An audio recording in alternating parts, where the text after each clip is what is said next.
Welcome back, and here are the Stage 27 grammar notes. As a follow-up to Stage 26, when you learned about purpose clauses, we are going to learn two more dependent clauses which use a subjunctive verb in Stage 27. The first is called an indirect command. So as always, we're going to start in English, and you all know what direct commands are. Here are some examples. Do your homework, clean your room, sit down, be quiet. And as my high school physics teacher used to say in his very southern accent, zip the lip. That was his way of telling us to shut up.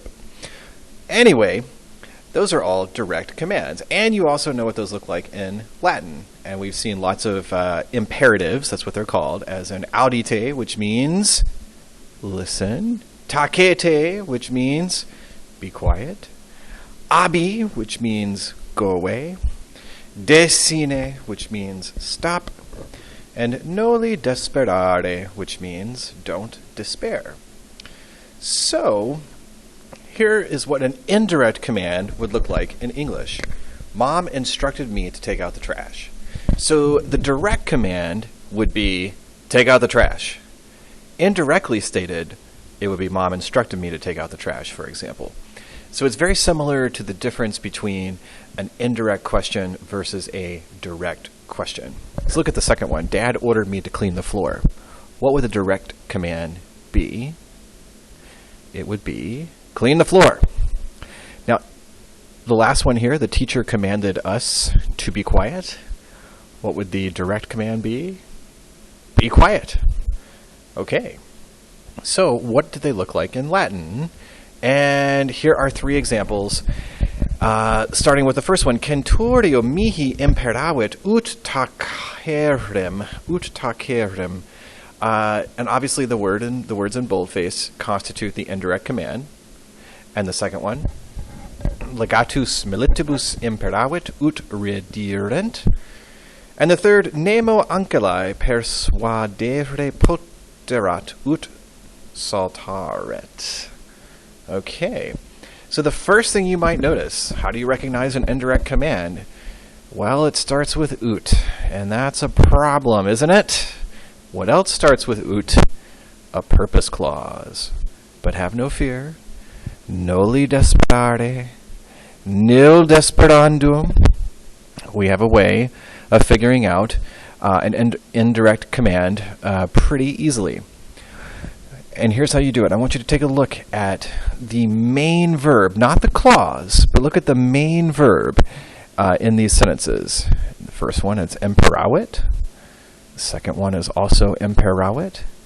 And the main verb really consists of two. The main verb is poterat, and it's being assisted by an infinitive over here. Oh boy, look at that. There we go. Can't believe I could do that. Oh, you guys are probably going to make so much fun of me when I come back for how ridiculous these videos are. So let's take a look. Imperavit and imperavit both mean to order or command. Poterat persuadere was able to persuade. So ordering or persuading or urging, something like that. So the way to recognize an indirect command is that the main verb of the sentence will be a verb of ordering or persuading or urging or commanding. And then you'll have ut, and then you'll have a subjunctive. So what does this translate? The centurion ordered me to be quiet. The legate, or the commander, ordered the soldiers to come back or to return. And then finally, no one was able to persuade the slave girl to dance. Oh, wow. That's coming up in a story soon. Okay, so how do you recognize? Like I said, the main verb will be a verb of ordering, commanding, advising, begging, warning, or persuading. And here is a list. This is not... what's the word I'm looking for? It's not an exclusive list. There are other verbs in Latin that express ordering, commanding, advising, begging, warning, or persuading. But here are, I would say, the 10 most common ones that you will see this year, and really next year, regardless of whether or not you take Latin 4 or AP, you'll see them quite a bit. So impero, to order, some words that come from that in English would be imperious and empire, and emperor for that matter. Persuadeo, obviously we know in English, persuade and persuasion come from that. Moneo, monere, to warn. We had that word last year, toward the end of the year, and some words in English that come from that would be monitor, admonish. Postulo, to demand. Postulate comes from that. Rogo, rogare, which means to ask. We get the word interrogate, an interrogative from that verb. Mando, mandare, to order. Of course, we get mandate and mandatory. Oro, orare, orawi, or ratus, meaning to beg. We actually get oratory from that, and orate. Hortor is a verb that means to encourage. It ends in an R, and you've never seen a verb end in an R. That is actually a deponent verb, and you'll understand why it ends in an R when we talk more fully about deponent verbs, but we're going to save that to the end of this semester. An English word that comes from this is hortatory. A hortatory statement is an encouraging statement, a polite command, as in, let us pray. Because really, you're being encouraged to pray, but you're really being ordered to do it. You've got eubeo, eubere, to order. An English word that comes from that is jussive. A jussive statement, just like a hortatory statement, is a polite command. And then finally, peto, petere, to ask for, to beg, or to demand. The word petition in English derives from that. So the main verb of the sentence of the independent clause will be something along these lines, followed by either the words ut or ne, followed finally by the fact that the verb in the clause is always in the subjunctive.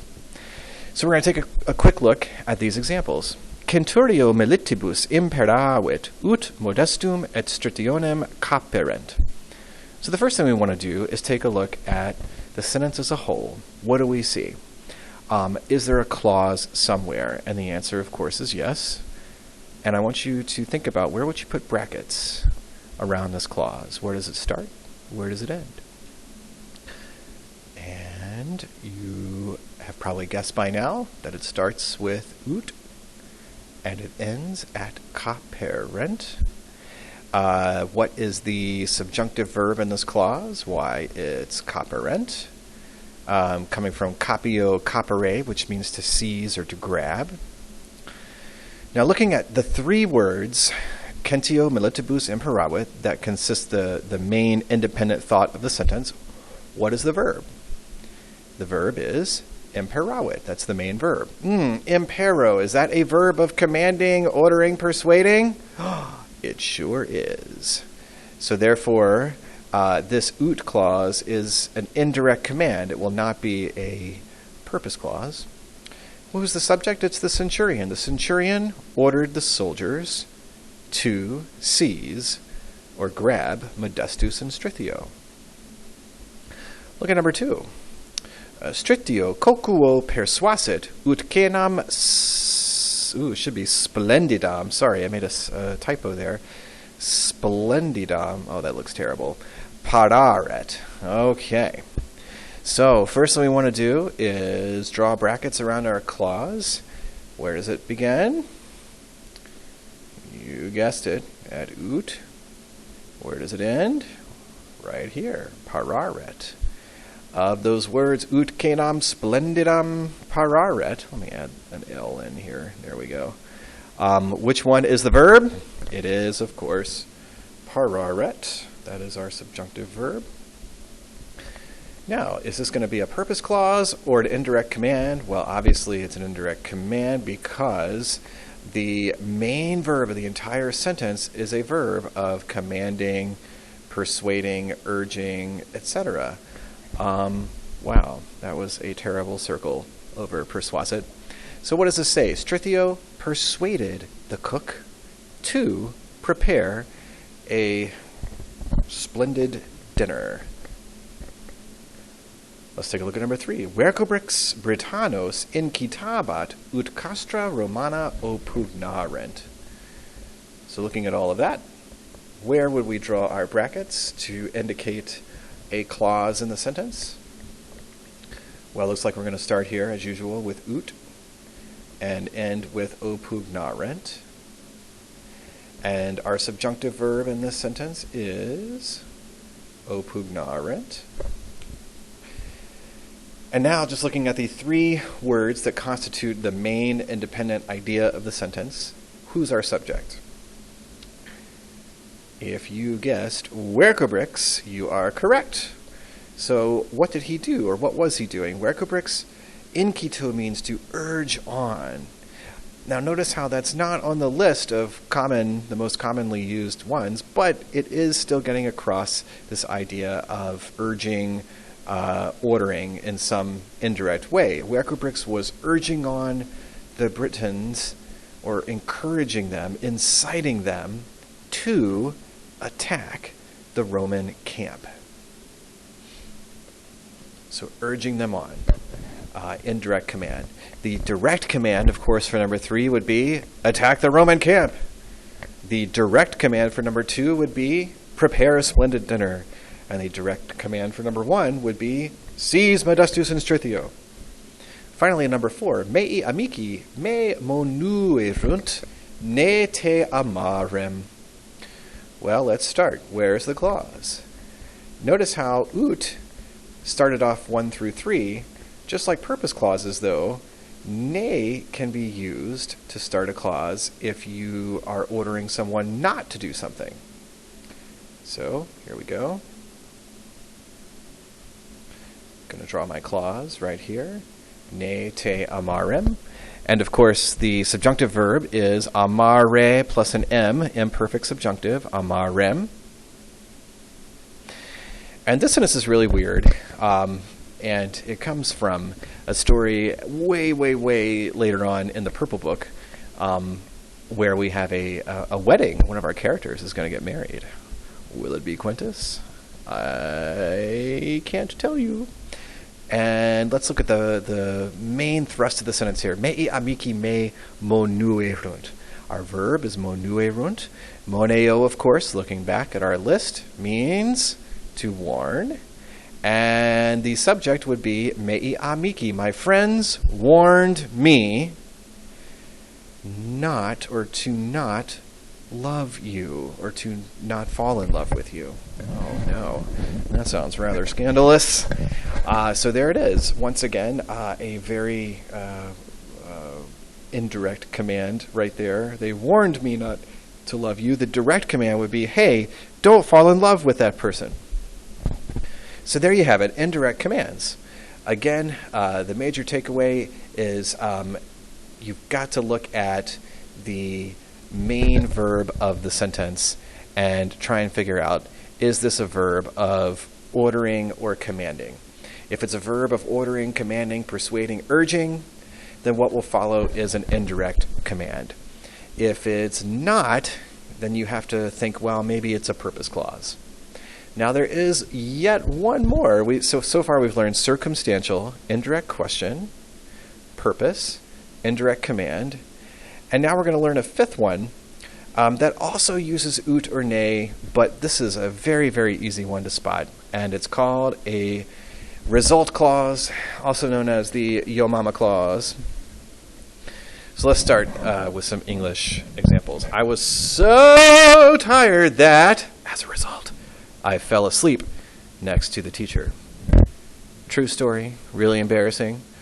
I was in college, and upper level Latin classes in college, there were only maybe 15 of us in a class, and we would all fit around a really long conference table.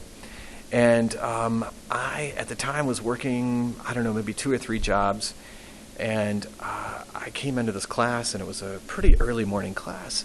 And I would always sit down next to the teacher. And it was toward the end of the semester. I was working so hard in trying to keep up with everything. And I'd literally, just gotten off at work at about 2 o'clock in the morning. And I had to show up at class the next morning. and I was so tired. So the teacher called on me toward the beginning of class, and I translated, and I did a pretty good job of it. And then you have that feeling where you're falling asleep, but you know that it's a time when you're not supposed to fall asleep, and so you try so desperately to stay awake, but your head just keeps like rocking back or rocking forward, and you kind of like snap out of it, and everybody who's around you knows what's happening. Well, I felt that feeling. It started, and it just kept going and going, and I found myself getting so tired, and my head was falling down, and I would wake up just at the last minute and look around and think and hope that no one noticed. Well, I did this maybe 3 or 4 times, and then finally the last time, I was just gone. I was just out. I fell asleep. I completely fell asleep. I probably snored. I'm not 100% sure. And the next thing I know, I hear all these books closing, and I open my eyes, and I realize that class is over, and I've probably slept right next to the teacher for maybe, 15, 20 minutes. And the teacher ended class by saying, "Well, I'll see you all next time." And then she turned and looked directly at me and said, "And hopefully some of you will get some more sleep."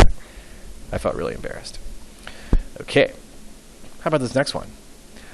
He was driving so carelessly that, as a result, he backed up into a wall. Oh boy. Or there were so many students at the Latin Club meeting that, as a result, I couldn't count them all. So you can see that the second part of the sentence is functioning as a direct result of the first part. And if you notice, all of these English examples have a commonality. And you can see it here. Your mother is so fat that, as a result. That's why I call it the Yo Mama clause. So these are really easy to spot in Latin. Here's why. That word so. One of these 4 words is a signal word. When you see one of these 4 words pop up in a Latin sentence, adeo, tam, tantus, tot, it's going to signal a result clause is coming. So you'll see this before the result clause officially starts. Adeo, as you can see, means so much, so greatly, or so. Tam means so. Tantus, tanta, tantum is an adjective that means so great or such a great. And tot means so many, as in there are so many tater totes.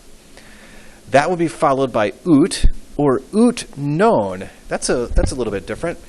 We would expect it to be ut or ne, but if you're trying to say that something didn't happen as a result, you would actually use ut non. And then, of course, the verb in the clause will be subjunctive. So let's think about this now before we look at some examples. Why in the world would a result clause be in the subjunctive? The subjunctive, of course, is hypothetical action, potential, vague. We talked about why purpose clauses are. Notice how I left it out for indirect command. Indirect command, I really have no good reason to tell you as to why an indirect command was the verb would be in the subjunctive. I cannot think of a reason. If you can, let me know. But for a result clause, I can think of a similar analogy with the purpose clause, and that is, look back. He was driving so carelessly that he backed up into a wall. Doesn't that imply a certain assumption that is being made as to why he backed up into the wall? Well, suppose for a second that he was driving, that the reason why he backed up into the wall had absolutely nothing to do with his careless driving. Suppose it was just the fact that, I don't know, maybe his rearview mirror was not there for some strange reason, and he couldn't turn his head and look behind him. I was so tired that I fell asleep next to the teacher. Maybe that had nothing to do with it. I'm making an assumption by saying that, but maybe in retrospect, actually, I fell asleep next to the teacher more of a result of the fact that the room was 80 degrees, not necessarily because I was tired. So my point to you is this, for those of you who are serious grammar nerds. A result clause, once again, like a purpose clause, kind of involves an assumption that is being made that may or may not be true. Okay? Now let's take a look at these, and that will be it for this for these notes. And I took some of these from your stories, and some I just made up. Now, the first one comes from one of your stories in stage 27. Curtam insanus eram ut tibi crederem. Okay, so where does the clause start? Probably figured out that it starts with ut, ends with crederem. And crederem, of course, is our subjunctive verb here. Now, we know that indirect commands start with ut. We know purpose clauses start with ut. But how do we know that this is a result clause? Because you have one of those 4 signal words right here. Tom. Now look at this, the first part of this sentence. Who's the subject? Because I see an interrogative word, Tom, which is an adverb technically. Insanus, that means insane. I feel like that's an adjective. And then a verb, eram. Well, the ending, there's no noun, right? So the subject is embedded in the ending of this verb, eram, eras, erat. So it's I was. Why was I so insane that, as a result, I believed you? Words spoken, I believe, by Sawius, although I can't remember for sure. Let's take a look at the next one. Modestus erat adeo stultus ut numerare non posset. Where does our clause start? Well, it starts right here with ut, and it ends at posset. And where, oh gosh, that's terrible. Sorry. Where is our subjunctive? It's right here, posset. Now, look at the first bit. Modestus erat adeo stultus. Who's our subject? That would be modestus. Our main verb is erat. Modestus was, and then how do I know this is a result clause? There's the signal word, adeo. He was so dumb that, as a result, he was not able to count. You don't obviously have to say as a result. In fact, you shouldn't in your translation, but I'm just being silly. Look at the third one. Tantus erat clamor, ut nemo iusa centurionis audiret. Where does the clause start? Well, it starts here with ut, and it ends at audiret. And what verb is subjunctive? What's the only verb in this clause? Of course, audiret. Now, what's the subject of the entire sentence? Tantus or erat or clamor? It would be clamor. The noise was, so great. There's our signal word, letting us know that a result clause is coming. The noise was so great that no one heard the orders of the centurion. Okay, let's take a look at our last two. Tot captivi effugerunt ut milites eius invenire non possent. So take a second here and figure out where is the clause beginning and ending. Begins at ut, ends at possent. Where's our verb inside the clause? Well, it would be possent. And what verb form, by the way, is invenire? If it ends in re, that would be an infinitive. Now, of these 3 words, tot, captivi, and effugerunt, what's our subject? If you guessed captivi, meaning prisoners, you are correct. So here it is. Tot, that lets us know right at the beginning of the sentence that a result clause is coming. So many prisoners escaped that, as a result, the soldiers were not able to find them. And now finally the last one involves a guy that's coming up in story time, really more in spring semester, but it's really important, this fact right here at the bottom. Marius erat tam obesus, ut equum conscendere non posset. So where does our clause start? You guessed it, at ut once again. Ut goes to the end. Where is our subjunctive verb? Well, it's right over here, posset. And now Marius is our subject of the independent thought. Marius erat tam. Oh, there it is. Tam Tom! Signal word letting us know a result clause is coming. Marius was so fat that, as a result, he was not able to climb a horse, like to get on top of a horse. Yes, very key moment in Roman history, which you'll understand.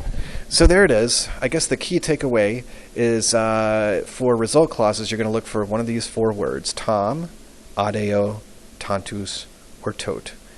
And I believe that is it. Okay, thanks.